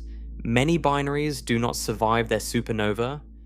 Many others do not evolve favorably through the mass transfer phase. So in the field of the galaxy, black widow systems are rare. But in a globular cluster, there is an entirely different pathway available. A neutron star that formed billions of years ago in a supernova and has been drifting through the cluster as an isolated object ever since can be captured into a new binary through a gravitational encounter. It can meet another star or intercept an existing binary and either exchange places with one of the members or form a new binary through tidal capture. Once it is in a new binary with a suitable low-mass companion, the recycling process can proceed and a millisecond pulsar can eventually emerge. This is dynamical formation, and it operates only where stellar densities are high enough to make such encounters likely. The result is that per unit stellar mass, globular clusters produce black widows and redbacks at rates hundreds of times higher than the general galactic disk does. Some individual clusters harbor a striking density of these systems. Terzan 5, one of the richest globular clusters in known pulsars, contains dozens of millisecond pulsars, several of which are spider systems. 47 Tucanae hosts more than 24 pulsars, including well-studied members of the spider family.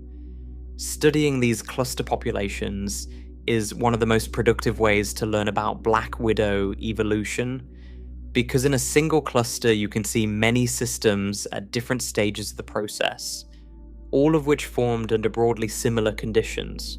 And because dense cluster environments can occasionally send one binary flying by another, cluster spider systems can be subject to further dynamical disturbance long after they have formed, which produces a much richer variety of evolutionary histories than would be possible in the quiet suburbs of the galaxy. The other major factor in the modern discovery pipeline for spider pulsars is gamma-ray astronomy, and it deserves attention because it has transformed the field over the past decade and a half. The Fermi Gamma-Ray Space Telescope, launched in 2008, has produced a catalogue of thousands of gamma-ray sources across the sky. Many of these are known active galactic nuclei, blazars in distant galaxies whose central black holes are producing beamed jets. Others are gamma-ray pulsars in our own galaxy, some of which show pulsations directly at gamma-ray energies. But a substantial number of Fermi sources have historically been unidentified, bright gamma-ray sources with no obvious counterpart in the radio, optical, or X-ray sky. And in the years since Fermi began operating, a striking number of these previously unidentified gamma-ray sources have been followed up by radio telescopes and found to be spider pulsars, particularly black widows. The reason is straightforward. Black widow pulsars are efficient gamma-ray emitters because so much of the pulsar's energy comes out at high energies rather than in the radio.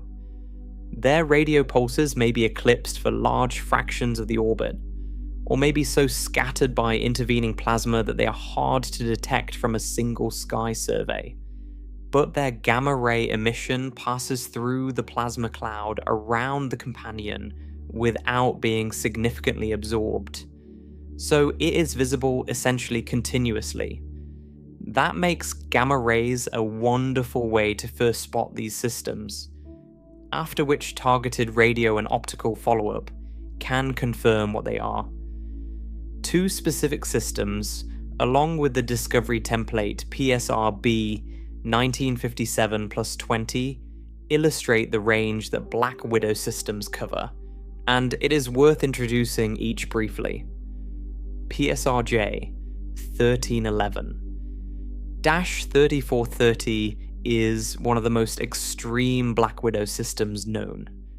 Its orbital period is only about 93 minutes, which places it among the shortest period binary pulsars anywhere.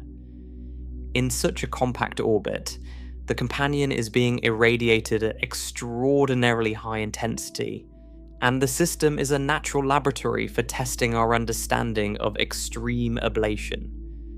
The companion in this system is measured to be only a very small fraction of a solar mass, with a spectrum that shows essentially no hydrogen in its outer layers, meaning it is a helium-dominated remnant of what was once a normal star.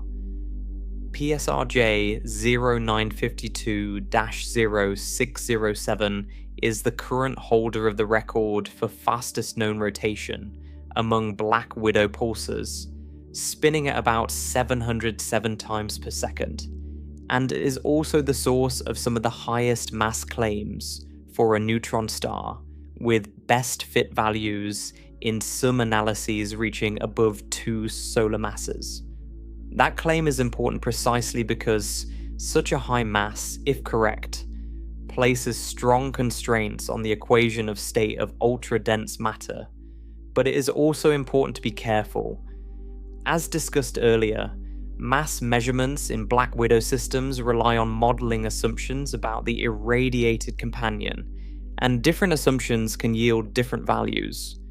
The high mass estimate for PSR-J 0952-0607 is genuinely intriguing, but it should be treated as a strongly suggestive result that requires continued observation rather than as a settled fact.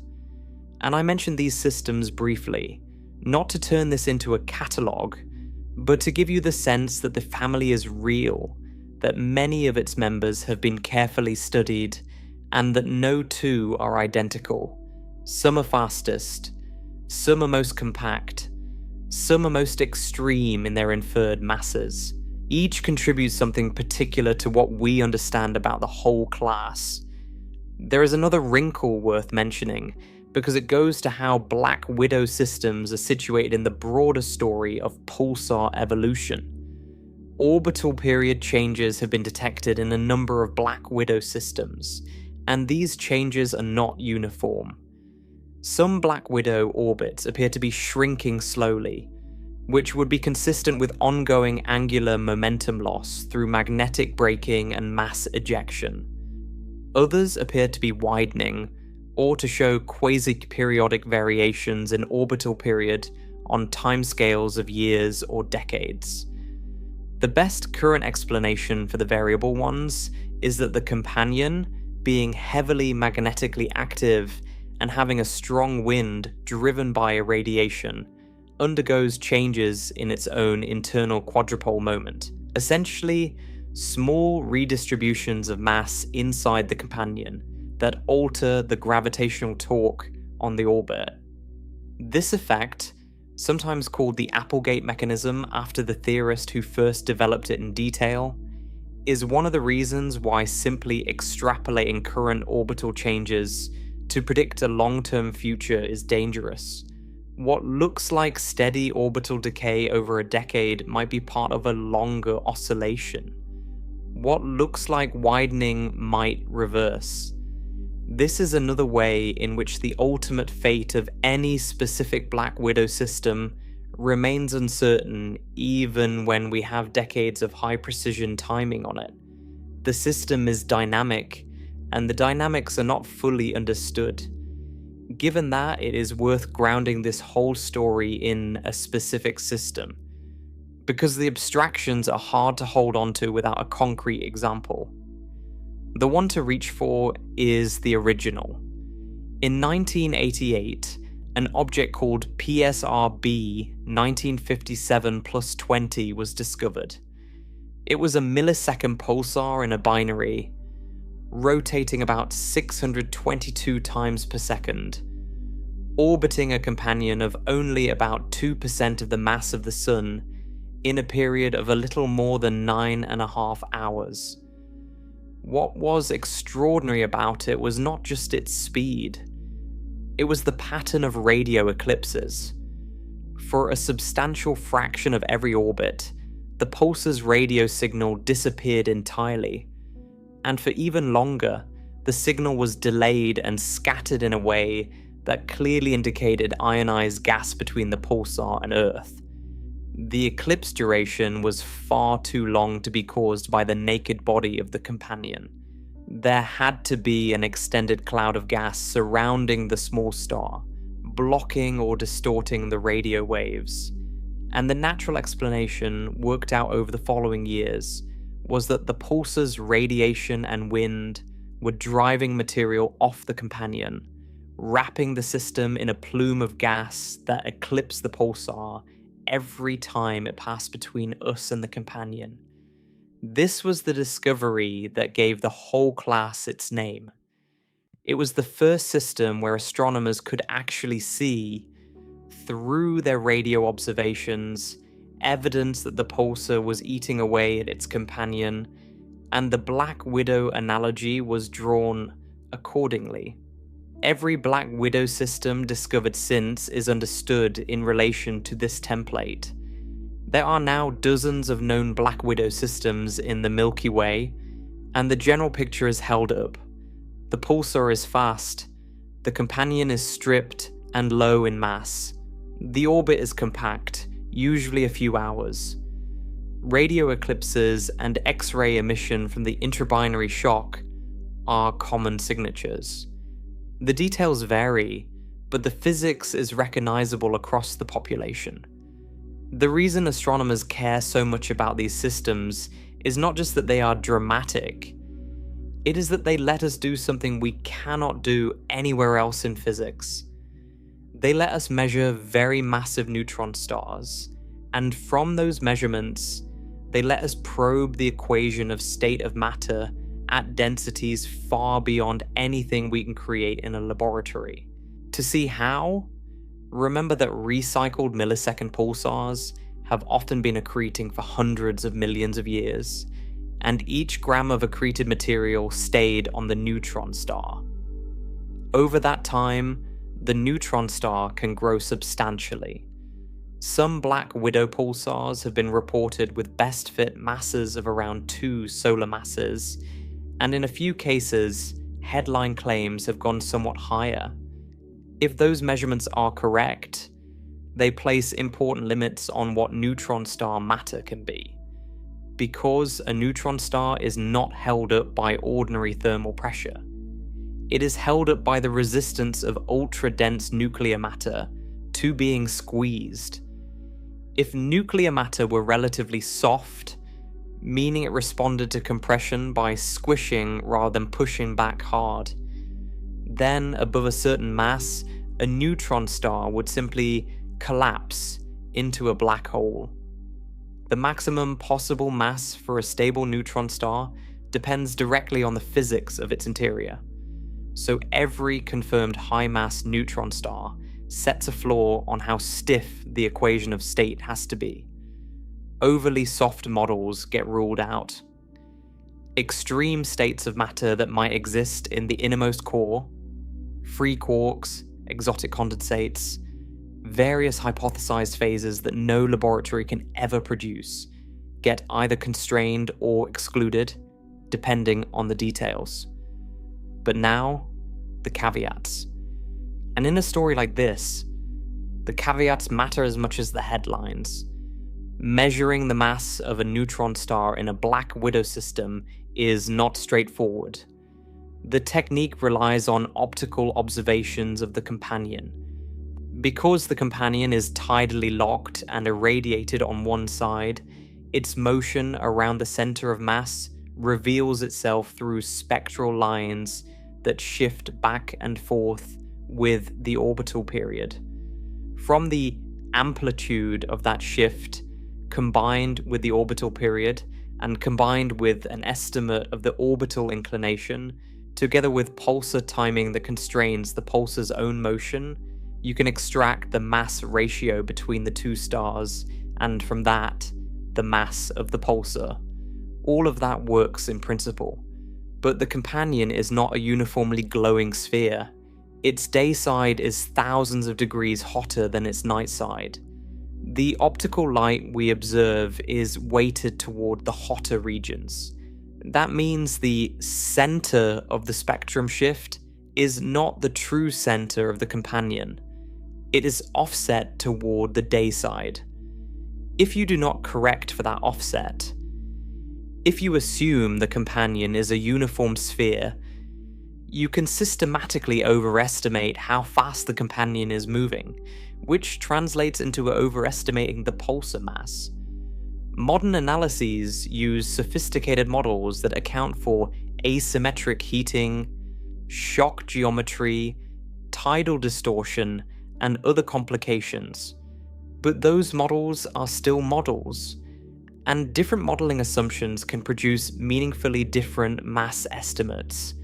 So when you see a headline that says a black widow pulsar has been measured at, say, 2.3 solar masses, the honest response is to note that this is the best fit value from a particular model with particular assumptions, and that other reasonable models might give slightly different numbers.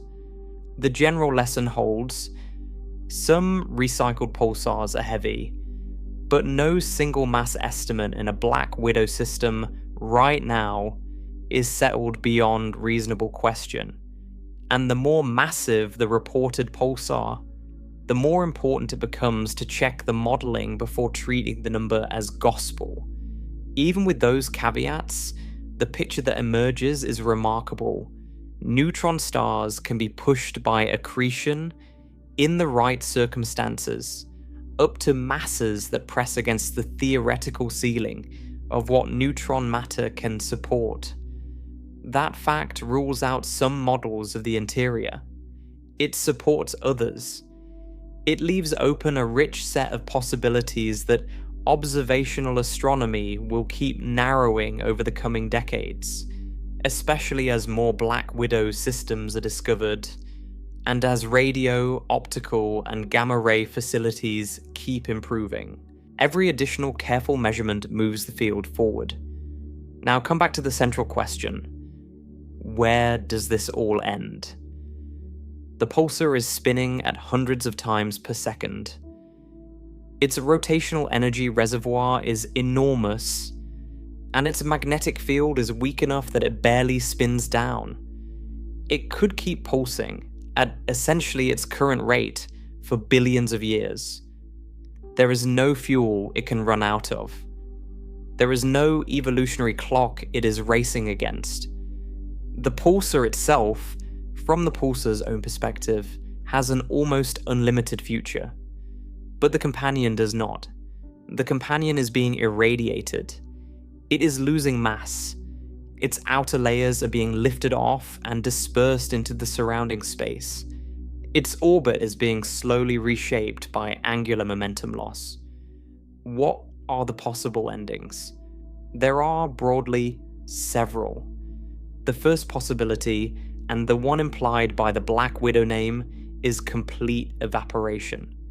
The companion is stripped down to nothing, and eventually the pulsar orbits an empty region of space, its former companion dispersed into gas that has long since diffused away into the interstellar medium. If this happened, the pulsar would become isolated. It would be a solitary millisecond pulsar, ticking away at its extraordinary rate with no visible companion, and the observed population of isolated millisecond pulsars in the galaxy is non-trivial. Some fraction of them may indeed have been produced this way, by Black Widow evolution running to completion. But there are important cautions here. The evaporation timescale, even under the most aggressive assumptions about ablation, can be extremely long. In some cases longer than the age of the universe, which means we cannot simply assume that every current Black Widow will eventually finish stripping its companion. Some may be nowhere close, and some fraction of isolated millisecond pulsars may not have come from Black Widow ancestry at all. There are other pathways to becoming an isolated millisecond pulsar: mergers, disruptions of binaries by encounters with other stars in dense stellar environments, and so on. And disentangling which population came from which pathway is an ongoing project. The second possibility is that the companion does not completely disappear, but is reduced to an extremely small, extremely low mass remnant that persists for a very long time. Perhaps it stabilizes when its mass loss slows enough that the remaining object can support itself against further stripping. Perhaps it becomes an ultra-compact remnant with a very small radius, dense enough that ablation can no longer effectively remove material from its surface. The system in that case would be a millisecond pulsar, with a truly tiny companion, still detectable through pulse timing, still eclipsing the pulsar in radio, still producing an intrabinary shock. It would be a Black Widow that never quite finished the job. The third possibility is that the mass transfer restarts. If the orbit shrinks enough, or if the companion structure evolves in a way that pushes its outer layers back across the Roche-lobe, or if some fluctuation in the system's dynamics reopens the accretion phase, then the pulsar might once again be fed. It might switch back from a rotation-powered state to an accretion-powered state. It would become an X-ray binary again, at least for a while. And this brings us to one of the most exciting recent developments in the field. There is a class of neutron stars called transitional millisecond pulsars that have been observed to actually do this. They switch between an accretion-powered X-ray bright state and a rotation-powered radio pulsar state on timescales of years. The switches are not perfectly understood, but they are real. Each time we catch one in transition, it is direct evidence that the recycling story is essentially correct. That neutron stars in these binaries can slide between being fed and being active. Transitional pulsars are not themselves black widows in most cases, but their existence tells us that the boundary between accreting and isolated pulsar is not a one-way street. A black widow system might, in principle, spend the rest of its life switching modes, ablating for a while, then restarting mass transfer, then ablating again in cycles that we do not yet know how to predict. There's a fourth possibility, and it is the humblest one. It is that different black widow systems have different fates. The mass loss rate is not constant. It can vary as the orbit evolves, as the companion structure changes, as the pulsar wind is modulated. What we see today in any particular system is a snapshot in the middle of a long process. Some of those processes may end in complete removal of the companion. Others may end in a stable remnant. Others may end in reopened mass transfer. The population of black widow systems is a population, not a single monolithic evolutionary track. Trying to predict the fate of any single system with confidence, given how many unknowns remain, is not currently possible. While all of this uncertainty about the future plays out, the pulsar itself is unbothered. Its rotational energy loss on each orbit is minuscule compared to its total reservoir. It has spent hundreds of millions of years being spun up, and it will spend a comparable time or longer being slowly wound down. It is not being harmed by its role in this system. It is not going to explode. It is not going to be consumed. It will simply keep spinning, keep radiating, keep converting its enormous rotational kinetic energy into pulsar wind and X-rays and gamma rays for as long as the physics of extremely compact objects allows. If eventually its companion is gone, the pulsar will simply be an isolated millisecond pulsar. If the companion persists, the pulsar will keep processing it. There is a genuine asymmetry between the two objects. One is being reshaped by the other is barely noticing. And this brings us back around to the question this whole story is really about, which is the strange, almost paradoxical nature of these systems. Every part of a black widow pulsar system has been shaped in some deep way by the companion. The neutron star exists because a massive star collapsed and left behind a corpse, but the corpse was slow, silent, and unremarkable in its youth. What made it dangerous, what made it into the millisecond pulsar it is today, was the companion. The companion is what fed it. The companion is what transferred angular momentum to it. The companion is what wound it up to hundreds of rotations per second. The companion is what turned an inert stellar corpse into a rotating engine of relativistic outflow. Without the companion, the pulsar would still be there, but it would be a slow, dim, dead thing, drifting through the galaxy invisibly. With the companion, and only with the companion, the pulsar became the object it is now. And now that pulsar, transformed by the companion, is what is stripping the companion apart. There is no analogy on Earth that quite captures this. It is not exactly like an animal being fed by its keeper, and then turning on the keeper, because the transformation the pulsar underwent was total. It is not just fed. It was structurally rebuilt. it is not just faster than it was. It is a fundamentally different kind of object than it would have been without the companion. Its mass has changed, its magnetic field configuration has changed, its rotation has been remade, and yet all of that transformation was done to it by the very body that is now paying the price. There is a physicist's precision to the story that goes beyond the metaphor. It is not that the pulsar is spiritually or symbolically indebted to the companion. It is that the pulsar's current rotational energy, the very energy source that now powers the wind stripping the companion, was, in a strict physical sense, given to it by that same companion in the form of angular momentum carried on the accreted matter. When the pulsar's wind is now driving material off the companion's surface, it is doing so on power that the companion itself provided during the earlier phase of the binary's life. The energy circulates. The companion built the weapon. The weapon now aims at the companion, and the ammunition is the companion's own long-ago gift. This is why the Black Widow pulsar is such a striking object, even to astronomers who have been studying compact objects their whole careers. It is not just that the neutron star is exotic. Neutron stars are always exotic.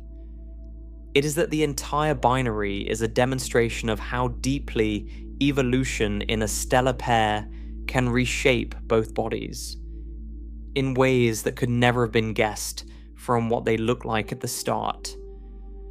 When the two stars first formed, one was a normal blue star. The other was a somewhat less massive companion. Both were going to live out their lives, and one of them was going to explode. That was the plan, so to speak. But binary evolution does not respect plans. What began as a simple pair of stars became, through the slow interplay of gravity and mass transfer, and angular momentum, an object that our best theorists still argue about. A city-sized corpse, spinning near the physical limits of what matter allows, orbited by the eroded husk of the star that made it dangerous. The two of them wrapped in a cloud of blown-off gas, connected by an intrabinary shock, pulsing across the galaxy in radio and gamma rays at rates measured in thousandths of a second. The universe is full of large, spectacular objects. Supernovae, quasars, gamma ray bursts, colliding black holes shaking the fabric of space-time. But a Black Widow pulsar sits in a slightly different category. It is small. It is quiet compared to those explosive events. It is not particularly bright to the human eye, and yet it contains, in a compact and self-contained way, some of the most extreme physics accessible to observation. Nuclear matter at densities beyond anything in a laboratory. Relativistic winds driven by the rotation of a corpse. Radio eclipses caused by clouds of gas boiled off a stripped remnant. Feedback loops between irradiation, orbital evolution, and angular momentum loss that we are still working to disentangle. And beneath all of it, the strange truth that the companion, in feeding the neutron star, forged the tool of its own erosion.